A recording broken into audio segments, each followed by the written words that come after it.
Hello friends, welcome back to my channel. आज का जो टॉपिक है प्रेगनेंसी के ड्यूरेशन में होने वाली कुछ डिसीज़ के बारे में है कि प्रेगनेंसी के दौरान किन किन डिसीज़ से हमें ज़्यादा प्रॉब्लम हो सकती है या कौन सी डिसीज़ हमें कॉज होने के चांसेस होते हैं during all over the pregnancy. So first of all सबसे पहले जो डिसीज़ है वो है हाइपर एमिएसिस ग्रेविडिरम, जिसको ये साइंटिफिक नेम है, जिसको हम उस कंडीशन को बोलते हैं जब प्रेगनेंसी के दौरान इनिशियल स्टेज में ही, मतलब फर्स्ट ट्राइमेस्टर में ही जो सिम्टम्स शो होते हैं, लाइक सबसे जो सीवियर होता है वो है मॉर्निंग सिकनेस। अब मॉर्निंग सिकनेस क्या है, तो दोस्तों जैसे कि कई फीमेल्स में क्या होता है कि होल ओवर प्रेगनेंसी टाइम, मतलब तीनों ट्राइमेस्टर तक उसे वॉमिटिंग ही आती रहती है या किसी पर्टिकुलर फूड से उसे एलर्जी हो जाती है वुमन को, और उसे पूरे ट्राइमेस्टर, थर्ड ट्राइमेस्टर तक उसे वॉमिटिंग आती रहती है। और ये नौसिया की कंडीशन जो होती है बहुत ही ज़्यादा सीवियर हो जाती है मॉर्निंग सिकनेस की, जिससे कि क्या होता है, वेट लॉस हो जाता है। कभी कभी प्रेग्नेंट लेडीज़ जो हैं हॉस्पिटलाइजेशन भी उनके साथ हो जाता है, मतलब वो हॉस्पिटलाइज भी हो जाती है इस वजह से, ये सीवियर नौसिया की वजह से। और जो आपका वेट है और आपकी भूख है, एपेटाइट रिड्यूस हो जाता है, वेट लॉस हो जाता है, डिहाइड्रेशन की कंडीशन आ जाती है। और ऐसा कभी कभी कुछ जो फीमेल्स हैं उनके साथ पूरा थर्ड ट्राइमेस्टर तक चलता है, लेकिन कुछ फीमेल्स में जनरली ये 20th वीक तक अपने आप ही ठीक हो जाता है।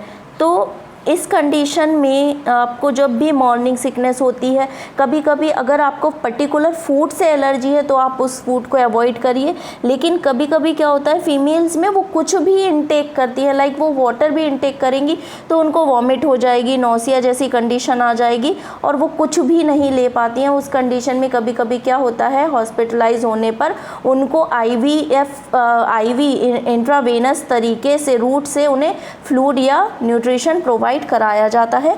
तो आप अपने डॉक्टर से सलाह लें। इस कंडीशन में वो आपको टैबलेट्स प्रोवाइड करते हैं जिससे कि आपको वॉमिट या नौसिया नहीं आता है और आपकी बॉडी में डिहाइड्रेशन की कंडीशन नहीं हो पाती, क्योंकि अगर फ्लूइड की कमी होगी तो बच्चे की जो ग्रोथ होगी वो रुक जाएगी। दूसरी जो कंडीशन होती है गेस्टेशनल डायबिटीज़ मेलाइटस की कंडीशन हो जाती है। ये अक्सर ड्यूरिंग प्रेगनेंसी के दौरान ही ऑकर होती है।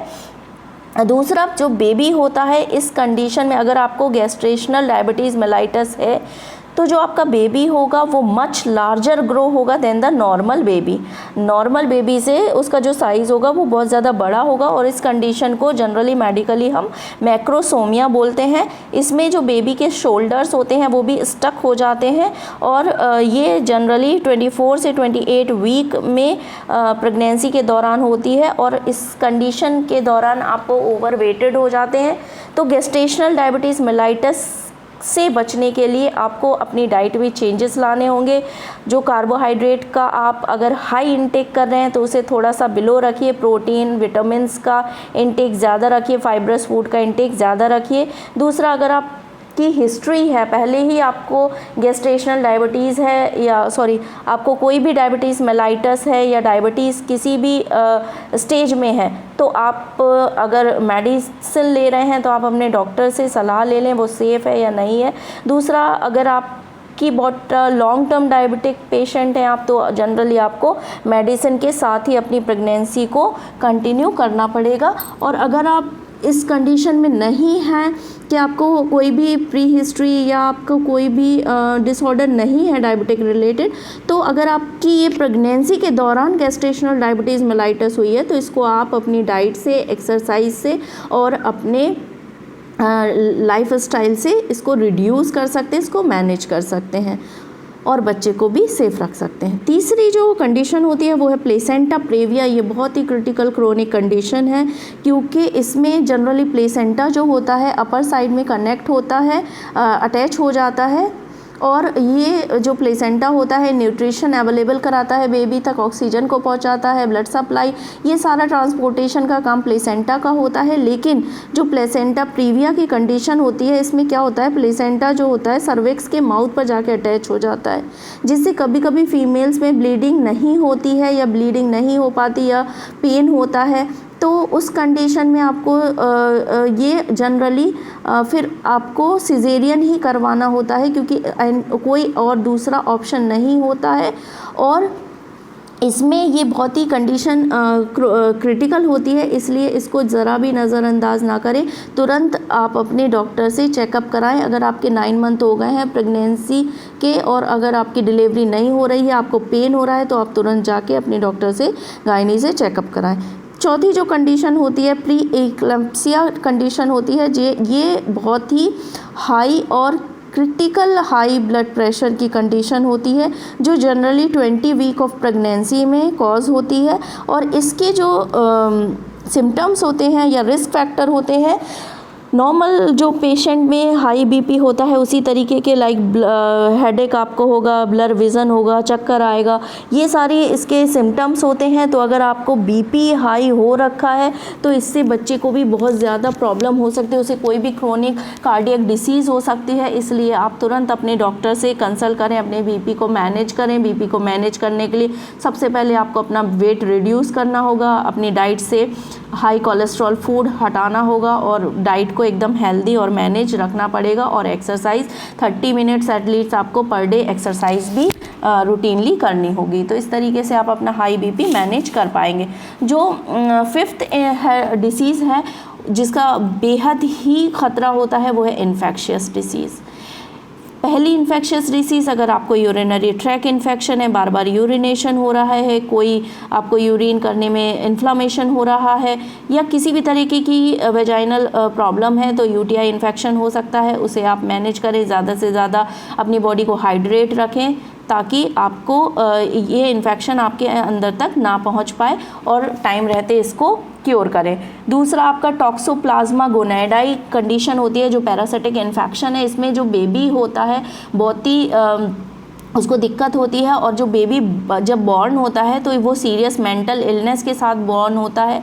दूसरा, उसके लिम्फ ग्लैंड जो हैं वो सोलोवन होते हैं, इसलिए जो भी ये पैरासिटिक डिसीज़ है, कोई भी इन्फेक्टिव डिसीज़ है, उसको तुरंत ट्रीट कराइए, अपने ब्लड सैंपल को डायग्नोज कराइए, अपने इन्फेक्शन के कॉजेटिव एजेंट को फाइंड आउट करिए।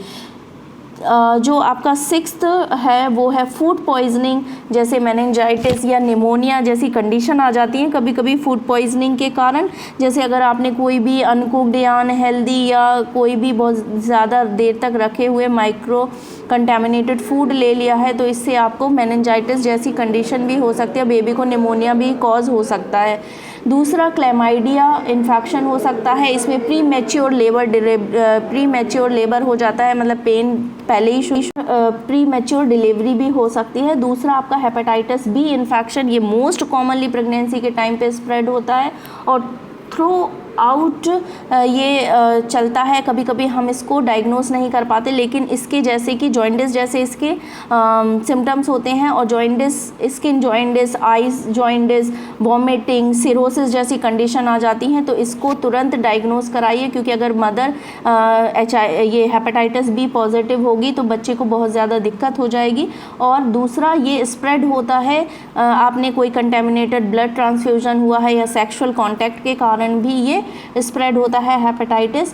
तो इसका जो ट्रीटमेंट होता है वो वैक्सीनेशन दिया जाता है बच्चे को, अगर उसकी माँ पॉजिटिव है तो ड्यूरिंग बर्थ पहले 12 घंटे में उसको वैक्सीनेट किया जाता है HIV ये हेपेटाइटिस बी वायरस के लिए।